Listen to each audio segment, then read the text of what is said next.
Thank you for your time, and thank you for the opportunity to share my story about my vision of the future of learning, which is an invitation to connect schools to community.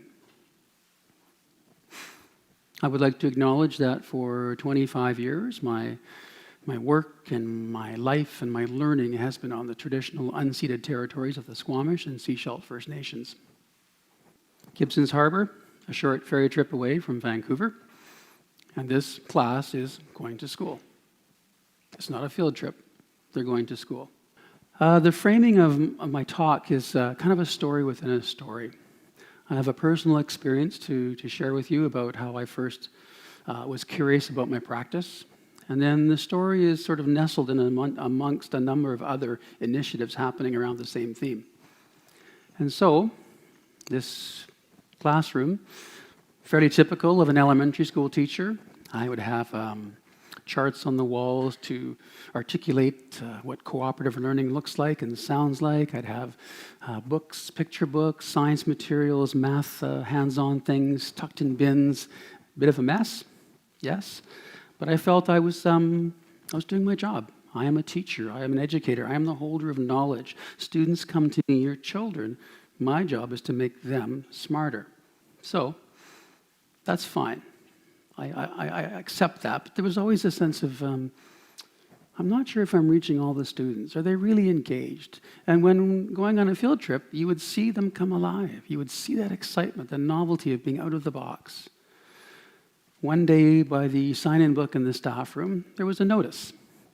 And the notice was an invitation to come to what was called Aqua School. And so I'm curious. I have a passion for science.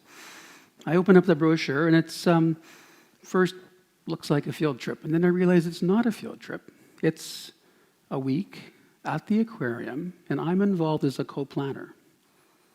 This was exciting to me, and I thought, well, let's try this. This is a bit daunting. There are all kinds of reasons not to go. Busing, permission slips, all the structures that we have in place, reasons not to go. But I thought, let's try it. So my introduction to this model was going to the aquarium to be involved in planning with the staff in place. Our week was co-designed. So if you can imagine, your students at an aquarium, at a museum, at a science center for a week, what could you do? What subject could you not address in that time? So we had planned to talk to marine biologists. We got the behind-the-scenes tour down behind the shark tank, watching the staff cut up the food. We got to be in the wet lab. We went to the rowing club for lunch. We dissected squid in Stanley Park into the gazebo. Amazing, amazing experiences. This was the classroom. So what happened on the second day? This is kind of the pivotal moment for me. On the second day, we had done, like I'd mentioned, an interview with a marine biologist. And we'd asked her fairly frank questions in a nice sort of intimate setting.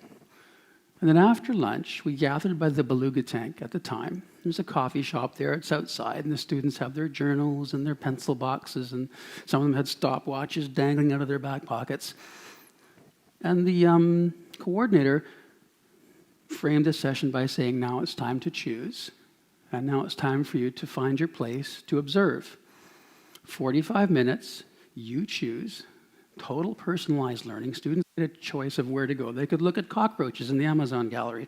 They could look at the sea otters and they're lying on their backs. So off they go. And what am I doing? Standing there next to the cappuccino machine, wondering what to do. I'm no longer the gatekeeper. I'm no longer the holder of knowledge. I'm in the midst of a place-based learning experience where I now have to facilitate the interactions of the students with the place. So my role had shifted.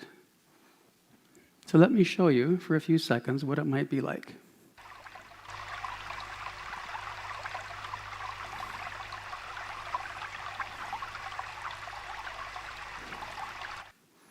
I find that quite soothing. You have a student who has a passion about fish. Right? They're interested in fish. They're interested in scuba diving. They've maybe seen a video or done some work around marine life.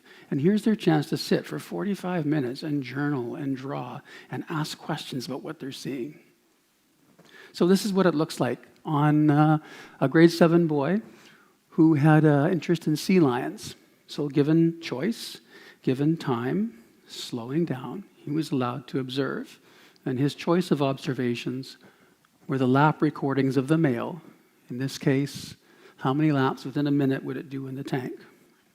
And lower down on the right side, you'll see a sea lion bark was his second observation. So he was given 4 days to choose and sit and record and be like a scientist.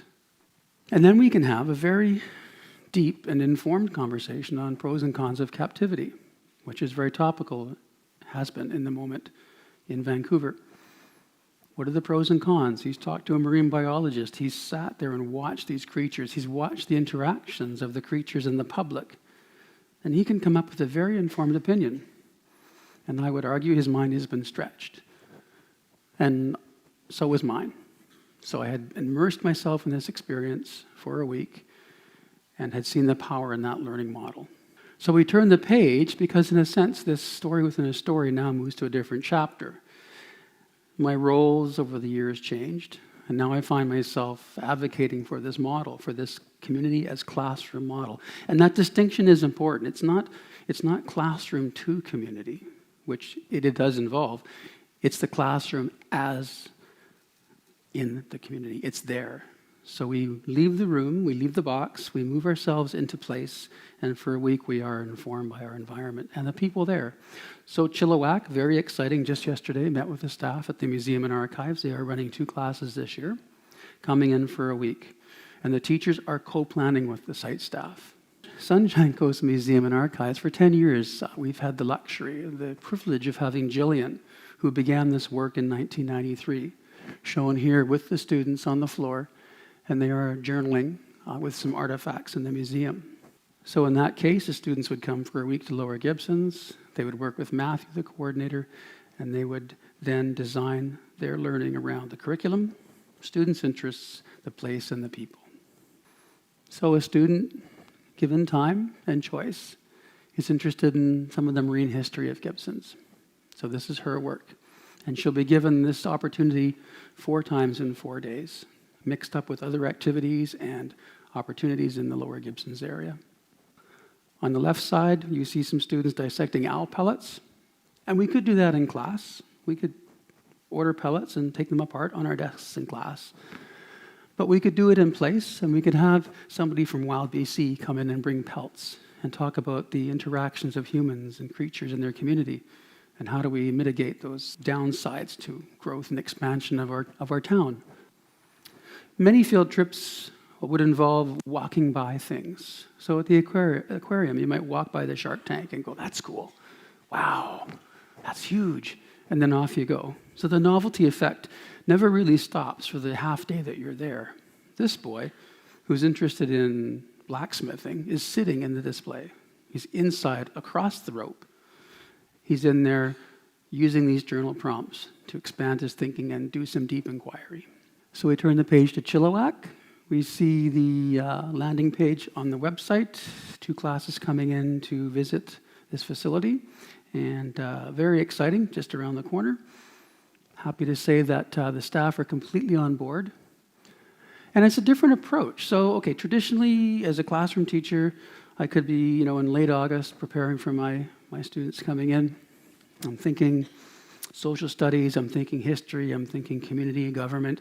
And I would turn and I would go to the shelf behind my desk and pull out a teacher's guide, pull out some textbooks, pull out some resource books I think will help us. So look on the internet.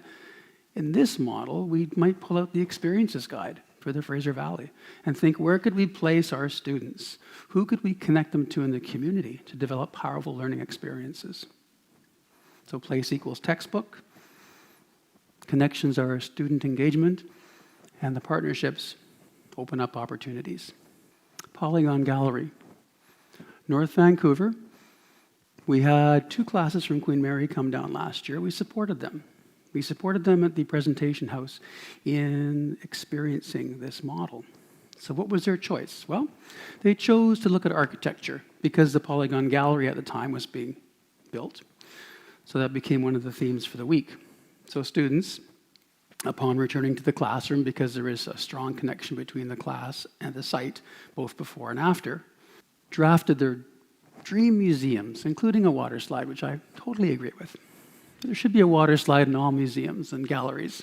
And then as things emerge in this model, it's very fluid. It's a framework. It's not this is how you do it. It's more of an open-ended framework. They designed in 3D what their dream galleries or museums would look like. And then the site staff thought, well, this is interesting. We're really getting something here. Let's have an installation. Let's bring all the student work back to the presentation house gallery. Let's install it. And serendipitously, it was second report card conferences. So the students got all dressed up, and they stood in front of their creations, and parents came in. The students owned the site. It was their place. They were proud. And now the text you see on the slide is from the website. The Polygon Gallery Now Open is advertising gallery school for students and teachers to come in. And this text is significant because this is the words of the museum staff, the gallery staff, inviting educators in to make a partnership. I have a few quotes from grade 3, grade 4, and grade 11 students. And we're going to play a little bit of music here from the curator of the school in Gibsons as you read these quotes.